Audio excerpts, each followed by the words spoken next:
Police versus vegetable seller, a slap that made headlines, ZKU stories. On a crisp fall afternoon in the heart of Philadelphia, the city's oldest farmers' market bustled with noise and color. The smell of fresh corn and ripe tomatoes mixed with the chatter of vendors haggling with customers. Beneath the high brick arches of the market, shoppers strolled past wooden stalls stacked with produce, their baskets clinking with apples and jars of honey. Near the market's northwest corner stood a modest vegetable stand run by a woman named Hannah Brooks. 30 years old, wearing a worn denim jacket over a plain blue shirt, she had a face that told the story of years of relentless work. Fine lines framed her eyes, and though fatigue clung to her, there was a strange brightness in her gaze, an ember of something long suppressed. For nearly a decade, Hannah had been earning her livelihood in this very spot. Her days began before dawn, unloading crates of vegetables from a battered pickup, arranging them neatly while the city was still waking. But on this day, the rhythm of her life was about to be shattered. Through the crowd came a deep, commanding voice that sliced through the noise. "Sell your vegetables and stay out of trouble with the police, lady," the voice growled. The words came from Officer Leonard, Leo, McCarthy, a bulky local patrolman known across the market for his swagger and arrogance. His pressed navy uniform stretched over a barrel chest, and his mirrored sunglasses hid eyes that rarely softened. Beside him, like a shadow, was his partner, Officer Raymond Ray Johnson, a man whose silent nods always seemed to confirm Leo's worst decisions. Leo stopped in front of Hannah's stall, resting his hands on his belt in a show of dominance. "This week you owe $200, he said flatly. "Orders from the top. Prices just went up." His voice carried the kind of practiced intimidation that had broken many vendors before her. Hannah glanced at her neat stacks of green beans and bright red tomatoes before looking into her old leather purse. After a full day's work, she had made just $90. Her voice was steady but low. "Officer, last week I gave you $180. Prices on vegetables have gone up for me, too. Please, have a little mercy." It was a plea born from necessity, not cowardice. But Leo's lips curled into a smirk. "Don't talk too much," he barked, and without warning, he shoved her wooden stall so hard it nearly tipped. Bundles of cilantro spilled onto the brick walkway. Green beans scattered under passing feet. Tomatoes rolled toward the drain, some crushed in seconds. The noise of the market faded for Hannah. Years of swallowed anger and helplessness rose like a tide in her chest. She felt the heat of humiliation in her face, but this time, she didn't lower her eyes. Instead, she lifted her head and stared straight into Leo's hidden gaze. The ember in her eyes caught flame. In one swift motion, she stepped forward, gripped the collar of his uniform, and yanked him down toward her. "This street belongs to the people, not to you," she said, her voice clear and cutting through the stunned crowd. Then came the sound, sharp, echoing, impossible to ignore. A slap. A single open-handed strike that froze the market in place. Leo stumbled backward off balance, his cheek marked red where her hand had landed. A thin line of blood trickled from his nose. Ray, startled, reached for his baton, but before he could swing it, Hannah drove her knee hard into his chest, sending him staggering. Her voice, now shaking with rage, rang out over the stunned silence. "You beat my husband to death 3 years ago. Now it's my turn. Let's see what you can do." The market held its breath. Something irreversible had just begun. 3 years earlier, Hannah's life had been torn apart in a way she never imagined. Her husband, Mark Brooks, was a hard-working taxi driver known in their neighborhood for his honesty and his willingness to help anyone in need. He spent long hours behind the wheel of his old yellow cab, often returning home after midnight, exhausted but smiling. One rainy evening, Mark's cab lightly tapped the rear bumper of a black sedan at a stoplight. The driver happened to be a high-ranking city official. Though the damage was barely visible, Mark was ordered out of his cab and taken directly to the local precinct without so much as a conversation. Hannah rushed to the station as soon as she heard. She pleaded with the desk sergeant, explaining that it was an accident, that her husband would pay for any damage, but she was told to go home. Every day for the next 5 days she returned, each time met with cold stares and locked doors. On the 6th morning, just before dawn, there was a knock at her apartment door. 2 officers stood there, not meeting her eyes, and handed her a plastic bag containing her husband's watch and wallet. Then came the words that still haunted her. "He took his own life in the cell last night." The official report called it suicide. But when Hannah saw Mark's body at the morgue, she noticed the deep bruises on his ribs, the swelling around his jaw, the cuts along his forearms. They were the marks of a beating, not the signs of self-inflicted death. She knew then what had really happened. But with 2 young children, 6-year-old Bonnie and 3-year-old Tessa, Hannah had no choice but to swallow her grief. The rent was due, groceries needed to be bought, and her only income came from that humble vegetable stand in the market. She kept her head down, avoiding the officers who patrolled the area, because she couldn't risk losing the small space she rented for her cart. For 3 long years, she lived in quiet survival. Every bruise in her memory, every insult muttered under an officer's breath, every night she cried into her pillow, she buried them deep. But on this day, at exactly 2 p.m., when Leo McCarthy's shove sent her hard-earned vegetables crashing to the ground, something inside her broke. Or perhaps, something inside her was finally set free. The crowd around her was frozen. Vendors who had once bowed their heads to the officers now watched with wide eyes as Hannah stood over Leo, breathing hard, her chest rising and falling. Ray Johnson, groaning from her knee strike, scrambled backward, clutching his chest. And then, as if to seal the moment, Hannah shouted again for all to hear. "You think you can keep taking from us? You think we're afraid? Not anymore!" Somewhere in the crowd, a young man named Ryan Miller, just 22 and helping his father sell apples that day, pulled out his smartphone. He pressed record, capturing every second of what would become a citywide spark. In less than a minute, the videos showed Hannah slapping Leo, kneeing Ray, and shouting her accusations. Behind her, more than 30 people stood in stunned silence, some frightened, some hiding a smile, others filled with a strange sense of justice they hadn't felt in years. Ryan's hands trembled as he uploaded the clip to a local community Facebook page. He had no idea that within hours, it would ignite a fire no one could put out.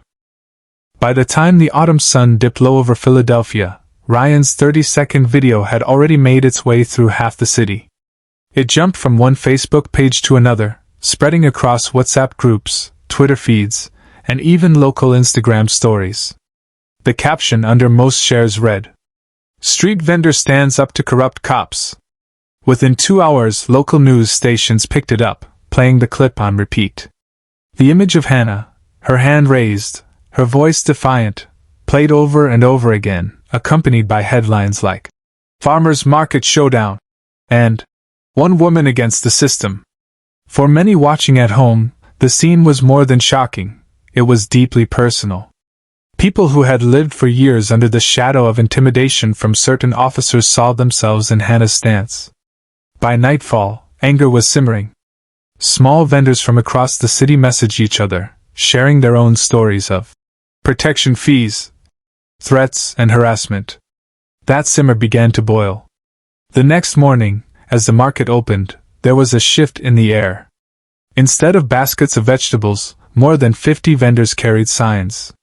Ordinary residents joined them, shopkeepers, delivery drivers, retirees, until the crowd outside the 7th precinct swelled to hundreds.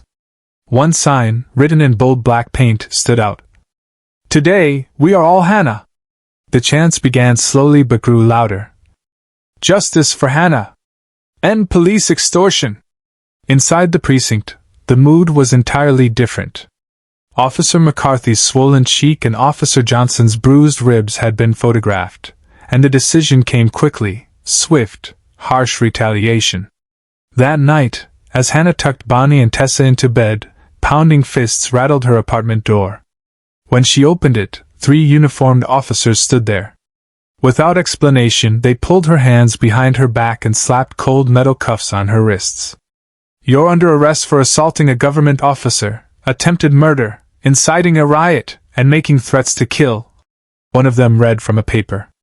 The charges were heavy, felonies that could carry decades in prison. But as they led her down the narrow hallway of her building, past neighbors watching from their doorways, Hannah's face showed no fear. Instead, there was something else, an unshakable calm. And just at the edge of her lips, the faint trace of a smile. That smile seemed to say, "The fight has begun." News of Hannah's late-night arrest spread by morning, and with it came a surge of outrage. By 9 a.m., the sidewalk outside the 7th precinct was crowded with people holding coffee in one hand and protest signs in the other. Ryan Miller stood at the front, live streaming on his phone as chants of "Free Hannah!" echoed down the block.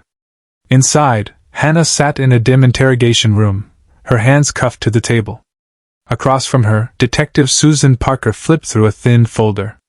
"You know you're in serious trouble," Susan said, her voice measured. "These charges could put you away for a long time."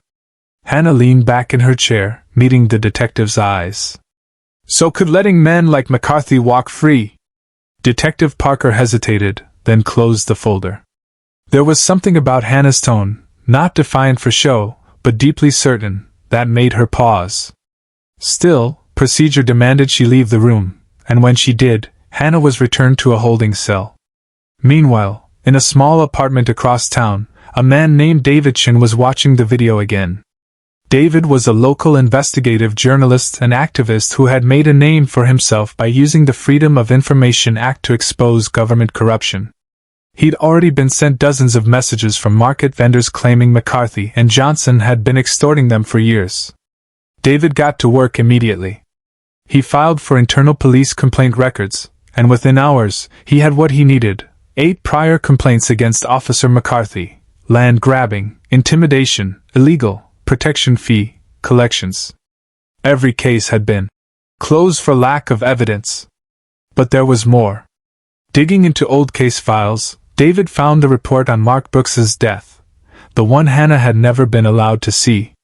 The autopsy photos told a different story from the official suicide claim. Bruises, broken ribs, a split lip, clear evidence of assault. By afternoon, David had the precinct's security camera footage from the day of Mark's arrest. It showed McCarthy and Johnson leading Mark into a back hallway where cameras didn't reach. 45 minutes later, they emerged alone.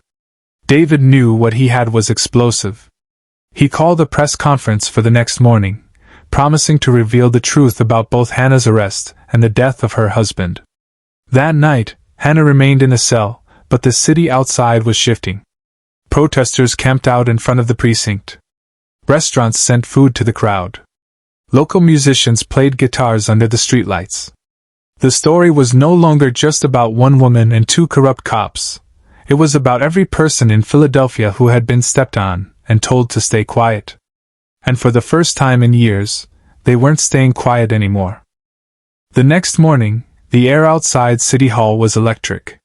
Television vans lined the street, reporters adjusted their microphones, and people crowded the steps, waiting for David Chen's promised press conference. At exactly 10 a.m., David stepped up to the podium, a thick folder in one hand and a flash drive in the other.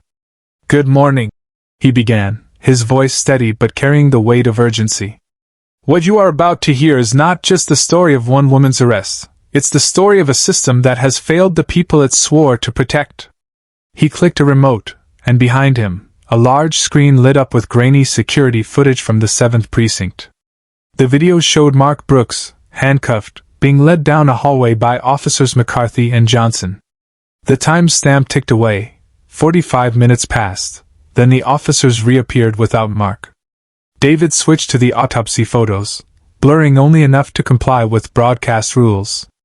"These are not the injuries of a man who took his own life," he said firmly. "These are the marks of a beating." Gasps rippled through the crowd. Next came the documents, 8 prior complaints against McCarthy, all buried, all labeled insufficient evidence. Records of extortion from more than 40 market vendors over the last 2 years. Statements from business owners who had lost their shops because they refused to pay. By the time David finished, the crowd was buzzing with anger. Reporters shouted questions, cameras flashed, and hashtags like hashtag Justice for Hannah and hashtag End Police Corruption began trending nationwide. That same afternoon, the district attorney's office announced an immediate suspension of both McCarthy and Johnson, pending a criminal investigation. The DA also ordered Hannah's charges to be reviewed by a special prosecutor. Inside the precinct, Hannah was brought out of her cell for the first time in 2 days. Detective Parker met her in the hallway. "You're going home tonight," Parker said quietly. "And you should know, what you started out there, it's bigger than you think." By sunset, the protests outside had turned into a celebration.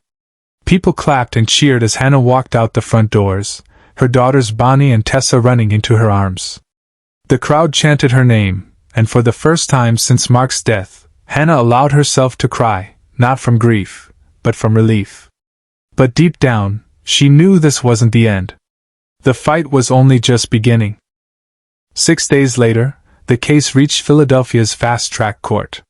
The courtroom was packed. Journalists, market vendors, community activists, and ordinary citizens who had been following every update. Hannah sat at the defense table, dressed simply, her hands folded calmly in her lap.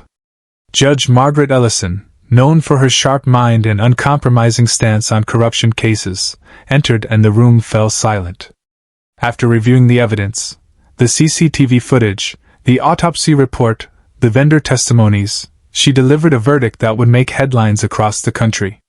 "When those entrusted to protect the law become its greatest violators," Judge Ellison said, her voice clear and unwavering, "the courage of ordinary citizens becomes the last line of defense. Ms. Brooks is not guilty. She is the voice of a community long silenced." With a firm bang of the gavel, all charges against Hannah were dismissed. McCarthy was formally charged with assault, manslaughter, and multiple counts of extortion. Johnson was convicted of aiding and abetting and reassigned to a remote rural precinct while facing internal disciplinary action. Outside the courthouse, hundreds of people waited. When Hannah stepped out, the crowd erupted into cheers. Vendors lifted their signs high. "We stand with Hannah," and people hugged her as she walked through. News cameras caught every moment, broadcasting it live. Life slowly returned to normal, but Hannah's market stand was never the same. Every Thursday, 3 other widowed women, each with her own story of police abuse, set up stalls beside hers. An elderly newsstand owner who had been forced out years before now sold papers again at the corner. And Ryan Miller, the young man whose video had started it all, launched a small digital marketing agency that promoted local vendors for free, ensuring their voices were heard. Hannah's wooden stall now bore a simple, hand-painted sign. "Not just vegetables, justice grown here."